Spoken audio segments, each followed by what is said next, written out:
आज आपण दहीवडे बनवणार आहोत। दहीवडे बनवण्यासाठी मी 1 वाटी मुगाची डाळ घेतलेली आहे आणि 1.5 वाटी उडीद डाळ घेतलेली आहे। ह्या दोन्ही डाळी आपण मिक्स करून स्वच्छ धुवून घेऊया। 3-4 पाण्यामध्ये ह्या डाळी धुवून घ्यायच्या आहेत आणि त्याच्यानंतर 5 ते 6 तासासाठी ह्या भिजत ठेवायच्या आहेत। 5 ते 6 तास ही डाळ भिजवल्यानंतर ही अशा प्रकारे झालेली आहे। हे बघा, तुम्ही बघू शकता एकदम सहज अशी हे होते। तर आता आपण ह्याला मिक्सर मधून बारीक करून घेऊया। डाळ बारीक करण्यासाठी मी इथे मिक्सरचं भांडं घेतलेलं आहे। त्याच्यामध्ये मी ही 2 हिरव्या मिरच्या घालत आहे आणि एक छोटासा आल्याचा तुकडा,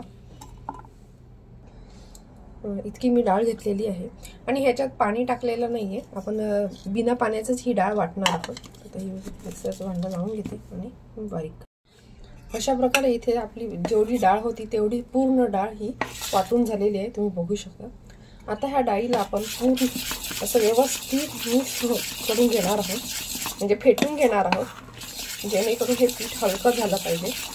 ह्याच्यासाठी मी तुम्हाला एक ट्रिक सांगते की आपलं जे पीठ आहे ते हलकं कसं झालेलं आहे, कसं ओळखावं। हे 5 मिनिटं आपण व्यवस्थित फेटून घेऊया।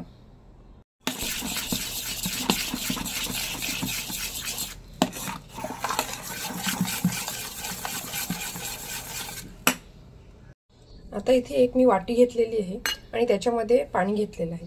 तर आपण आपलं हे जे पीठ आहे ते 5 मिनिटं मी चांगलं फेटून घेतलेलं आहे। तर हे फेटलेलं जे पीठ आहे ते हलकं झालंय हे कसं ओळखावं, तर इथे ही वाटी घेतलेली आहे। ह्या वाटीमध्ये आपण हा बघा अशा प्रकारे छोटासा पिठाचा गोळा टाकणार आहोत।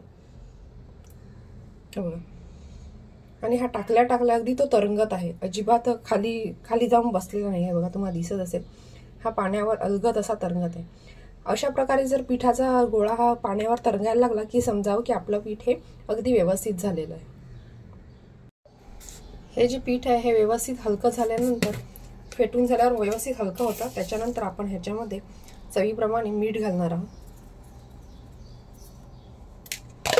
आणि पुन्हा एकदा हे व्यवस्थित मिक्स करून घेणार। आता इथे एक मी मोठ्या बाउलमध्ये पाणी घेतलेलं आहे। हे पाणी थंड आहे, त्याच्यामध्ये थोडंसं मीठ घालून घेणार आहे। थोडंसं असं मीठ घालणार आहे, त्याचबरोबर थोडंसं हिंग घालणार आहे।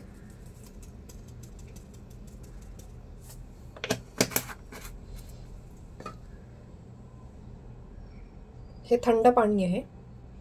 आता आपण दहीवडे तळायला घेणार आहोत। आता इथे आपण गॅसवर कढई गरम करत ठेवलेली आहे, त्याच्यामध्ये आपण तेल घालून घेणार आहोत।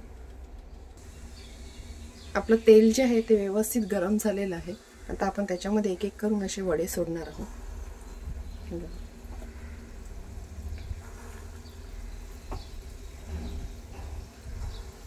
तुम्हाला जर हाताने वडे अशी हे करायची सवय नसेल तर तुम्ही चमच्याचाही वापर करू शकता।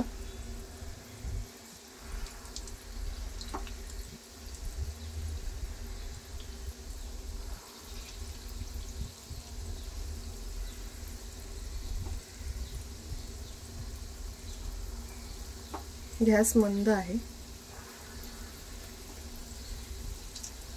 आणि एका वेळी भरपूर असे वडे तुम्ही टाकू शकता, जेवढी तुमची कढई मोठी असेल त्याच्यानुसार।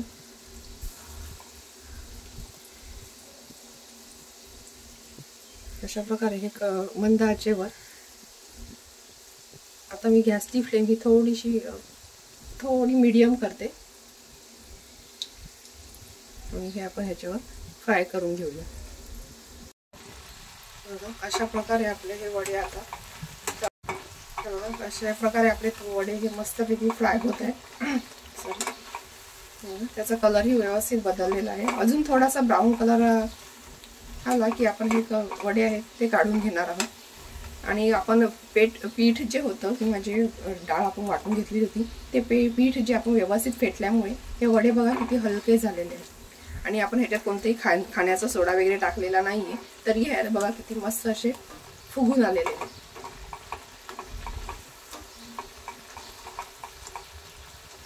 व्यवस्थित असे फ्राय करून घेऊ। हे बघा, हे आपले वडे आता मस्त असे फ्राय करून झालेले आहेत। हे वडे आता आपण डायरेक्टली जे आपण पाणी बनवलेलं होतं दाखवते. हे बघा, जे आपण एक थंड पाणी घेतलेलं होतं एका बाउलमध्ये, त्याच्यामध्ये मीठ आणि हिंग घातलेलं होतं. त्याच्यामध्ये कढईतून काढल्यानंतर डायरेक्टली हे वडे आपण ह्याच्यामध्ये टाकलेले आहेत. हे बघा, तुम्ही बघू शकता. हे बघा, आणि हे थोड्या वेळ पाण्यामध्ये असेच मुरून द्यावे जिथपर्यंत ते सॉफ्ट होत नाही. आणि तिथपर्यंत आपण बाकीचे जे वडे आहेत ते आपण सर्व फ्राय करून घेऊया आणि नंतर दह्याची तयारी करू. हे बघा, हे जे आपण वडे पाण्यात भिजवलेले आहेत ते आता अगदी सॉफ्ट झालेले. ते अगदी अशा तळहातावर घ्यावे आणि अगदी हलक्या हाताने त्याला प्रेस करावं असं.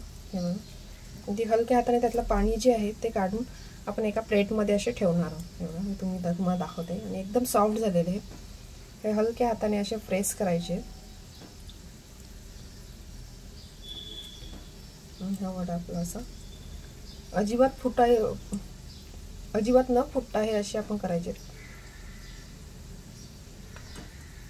फुटणार नाही ह्याची आपण थोडीशी दक्षता घ्यायची. म्हणजे एकदम हलक्या हाताने त्यातलं पाणी आपण काढून घेणार आहोत. अशा प्रकारे आपण सर्व जे पाण्यात जे वडे टाकलेले आहेत ते आपण इथे काढून घेणार आहोत.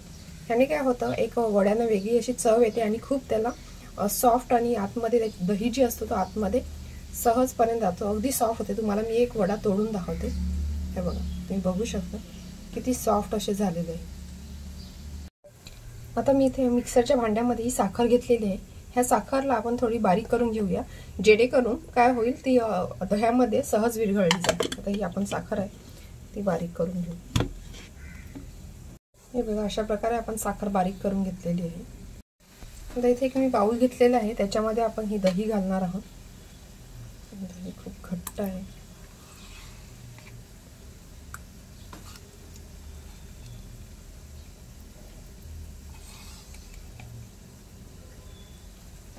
आणि ही दही जी आहे ती आपण व्यवस्थित फेटून घेणार आहोत.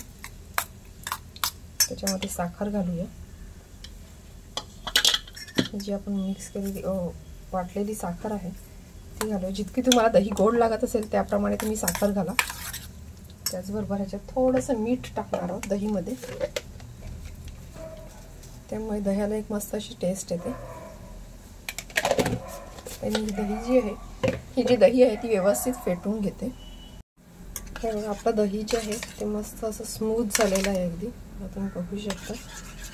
चांगलं मिक्स करून घेतलेलं आहे. आता हे जे वडे आपण काढलेले आहेत ते सर्व ह्याच्यामध्ये टाकूया. मी अशाच पद्धतीने करते जेणेकरून सर्व वड्यांना दहीही लागते. मी वेळेवर टाकत नाही दही, कारण त्याच्यामुळे दही आतमध्ये वड्याच्या जात नाही, म्हणून मी असे मुरत ठेवते. एवढे आपले दही वडे सर्व फ्राय करून झाले आहेत ते सर्व मी याच्यामध्ये हळूहळू टाकते. आता इथे मी हे दही वडे आहेत ते मी दह्यामध्ये मुरत ठेवलेले आहेत. आणि तो बाउल जो होता तो छोटा पडत होता, म्हणून हे मी एका मोठ्या पातेल्यामध्ये त्याला ट्रान्सफर केलेले आहे. तर असे हे दही वडे आपले झालेले आहेत. तुम्हाला गार्निशिंग करून दाखवते. इथे गार्निशिंग केलेलं आहे मस्त असं. हिरवीगार कोथिंबीर टाकलेली आहे, त्याच्यानंतर चाट मसाला टाकलेला आहे त्याच्यावर, आणि थोडीशी मिरची पूड टाकलेली आहे. मस्त असं केलेलं आहे. तुम्ही बघू शकता. मस्त असे आपले दही वडे सॉफ्ट स्पंजी रेडी झालेले आहेत.